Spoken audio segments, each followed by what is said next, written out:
నమస్తే. ఆంధ్రప్రదేశ్ సామాజిక రాజకీయ చదరంగంలో ముద్రగడ పద్మనాభం ఒక అరుదైన అత్యంత శక్తివంతమైన ధృవతారగా నిలిచారు. కేవలం ఎన్నికల గెలుపోటములు లేదా అధికార పీఠాల ఆధారంగా అంచనా వేయలేనంతటి సుదీర్ఘమైన బరువైన పొలిటికల్ మరియు సోషల్ హిస్టరీ ఆయన సొంతం. ఒక సాధారణ గ్రామీణ ప్రాంతం నుండి మొదలై రాష్ట్ర రాజకీయాల గమనాన్ని మరియు అధికార సమీకరణాలను శాసించే స్థాయికి ఎదిగిన ఆయన ప్రస్థానం ఒక సంచలనం. ఒక ప్రత్యేక సామాజిక వర్గం హక్కుల కోసం రాజీ లేని పోరాటం చేస్తూనే అవినీతి మరకలేని క్లీన్ లీడర్ గా ఎదగడం ముద్రగడ వ్యక్తిత్వంలోని అసలైన గొప్పతనం. ఈ దీశాలి జీవిత ప్రస్థానం, రాజకీయ వ్యూహాలు, చారిత్రాత్మక సామాజిక పోరాటాలు మరియు ఆయనను ఒక విశిష్ట నాయకుడిగా నిలబెట్టిన నైతిక విలువల పూర్తి వివరాలను ఇప్పుడు ఈ వీడియోలో చూద్దాం.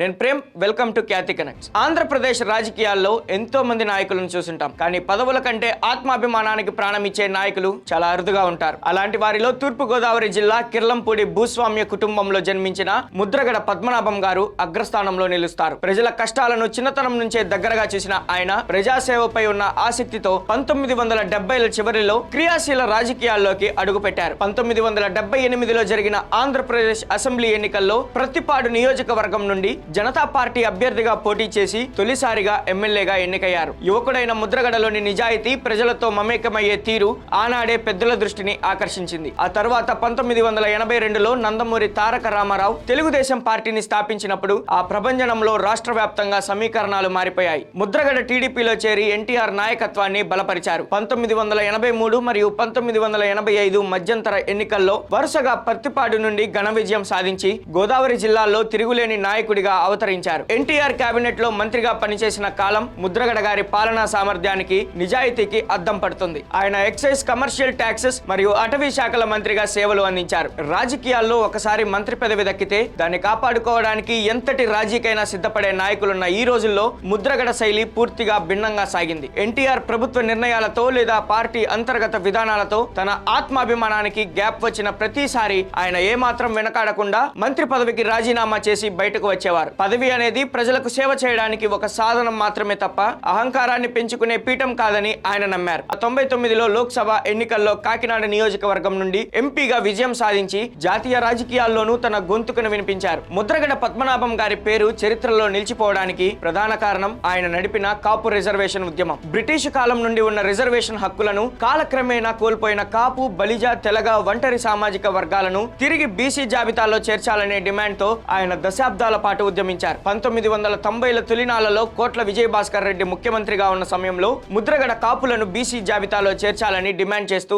ఆమరణ నిరాహార దీక్షకు దిగారు. ఆ దీక్ష రాష్ట్ర వ్యాప్తంగా సంచలనం సృష్టించి కాపు సామాజిక వర్గంలో ఒక ఉద్దీపనను, చైతన్యాన్ని తెచ్చింది. ఫలితంగా అప్పటి ప్రభుత్వం కాపుల రిజర్వేషన్లపై జీవో జారీ చేసేలా చేయడంలో ఆయన విజయం సాధించారు. దాదాపు 20 ఏళ్ల పాటు క్రియాశీల రాజకీయాలకు దూరంగా ఉన్నప్పటికీ తన సామాజిక వర్గానికి జరుగుతున్న అన్యాయాన్ని చూసి ఆయన 2016లో మళ్లీ పోరాట బాట పట్టారు. 2016 జనవరి 31వ తేదీన తూర్పు గోదావరి జిల్లా తునిలో ఆయన పిలుపునిచ్చిన కాపు గర్జన ఆంధ్రప్రదేశ్ చరిత్రలోనే ఒక మహా ప్రభంజనంగా మరియు ఒక మైలురాయిగా నిలిచింది. లక్షలాది మంది ప్రజలు స్వచ్ఛందంగా ఆ సభకు తరలి వచ్చారు. ఆ సమయంలో జరిగిన కొన్ని అవాంఛనీయ సంఘటనల నేపథ్యంలో అప్పటి ప్రభుత్వం ఆయనపై, ఆయన కుటుంబంపై తీవ్ర అణచివేత ధోరణి ప్రదర్శించింది. ఆయనను, ఆయన భార్యను, కుమారుడిని పోలీసులు అరెస్టు చేసిన విధానం, ఆసుపత్రిలో ఆయన చేసిన కఠిన దీక్షలు సామాజిక హక్కుల కోసం ఒక నాయకుడు ఎంతటి త్యాగానికైనా సిద్ధపడతాడనే దానికి నిదర్శనంగా నిలిచాయి. ఆ సమయంలో ఆయన కిర్లంపూడి నివాసం ఒక పెద్ద ఉద్యమ కేంద్రంగా మారింది. రాజకీయాల్లో వ్యూహాలు మరియు చతురత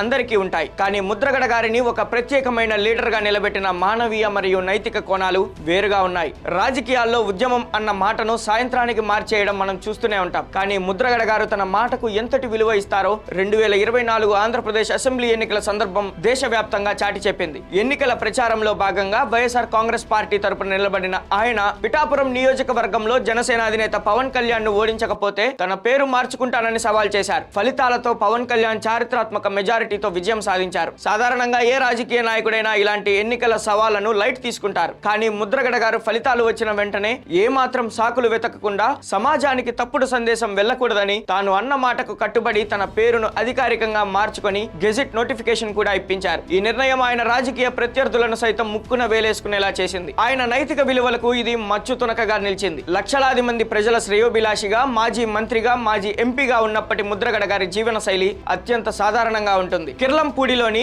ఆయన ఇల్లు ఏనాడు కార్పొరేట్ రాజభవనంలా మారలేదు. తెల్లటి పంచె, లాల్చీ ధరించి పల్లెటూరి పెద్దరికంతో ఆయన ప్రజల మధ్య తిరుగుతారు. చాలా మంది ఉద్యమకారులు కాలక్రమేణా ప్రభుత్వాలు ఆశ చూపే పదవులకు, కాంట్రాక్టులకు లొంగిపోతారు. కానీ ముద్రగడను లొంగ తీసుకోవడం ఏ ప్రభుత్వానికైనా అసాధ్యంగా మారింది. ఆయనను పదవులలో కొనలేరని, బెదిరింపులతో లొంగ తీసుకోలేరని దశాబ్దాల చరిత్ర నిరూపించింది. ముద్రగడ పద్మనాభం గారి కెరీర్ కేవలం ఒక వ్యక్తి చరిత్ర కాదు, అది ఒక సామాజిక వర్గం ఆత్మ గౌరవ పోరాట ప్రతీక. ఆయన ఎన్నికల రాజకీయాల్లో గెలిచినప్పుడు ఎంత పవర్ఫుల్ గా ఉన్నారో, పదవులు లేనప్పుడు కూడా అంతే శక్తివంతమైన ప్రజా నాయకుడిగా నిలిచారు. నిజాయితీ, ఆత్మాభిమానం, ఇచ్చిన మాటకు కట్టుబడే నైతికత అనే విషయంలో ముద్రగడ గారు సృష్టించిన బెంచ్ మార్క్ రాబోయే తరాల రాజకీయ నాయకులకు ఎల్లప్పుడూ ఒక పాఠంలా నిలిచిపోతుంది. మరి ఆంధ్రప్రదేశ్ రాజకీయాల్లో ముద్రగడ పద్మనాభం గారి సుదీర్ఘ పోరాట శైలిపై మరియు మాట కోసం పేరు మార్చుకున్న ఆయన నైతిక విలువలపై మీ అభిప్రాయం ఏంటి? మీ అమూల్యమైన ఆలోచనను కింద కామెంట్ సెక్షన్ లో తప్పకుండా తెలియజేయండి. మరిన్ని ఆసక్తికర అప్డేట్స్ తో మళ్ళీ కలుద్దాం. కీప్ వాచింగ్ ఖ్యాతి కనెక్ట్స్.